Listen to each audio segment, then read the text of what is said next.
Ward number 10 અને આજુબાજુના વિસ્તારની આજે મુલાકાત લેવામાં આવી અમારી ટીમની સાથે,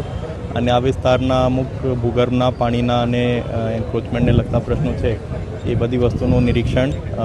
સ્થાનિક નગરસેવકો સાથે કરવામાં આવેલ, અને લોકોની જે તકલીફ છે એ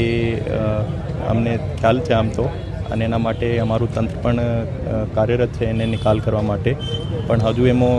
લાંબા ગાળાનું કેવી રીતે નિકાલ થઈ શકે એ બધી વસ્તુઓની પણ ચર્ચા કરવામાં આવી, અને આવનાર સમયમાં અમારા તરફથી આ વિસ્તારના પ્રશ્નો કાયમી રીતે હલ થાય એ રીતનો પ્રયત્ન અમારા તરફથી ચોક્કસ રહેશે. એ પણ વસ્તુ અમે નિરીક્ષણ કરી આપ જોઈ શકો છો, એટલે પણ એક આ વિસ્તારનો પ્રશ્ન છે અમે જાણીએ છીએ, એના માટે પણ આયોજન રહેશે. શાક માર્કેટ છે એને લઈને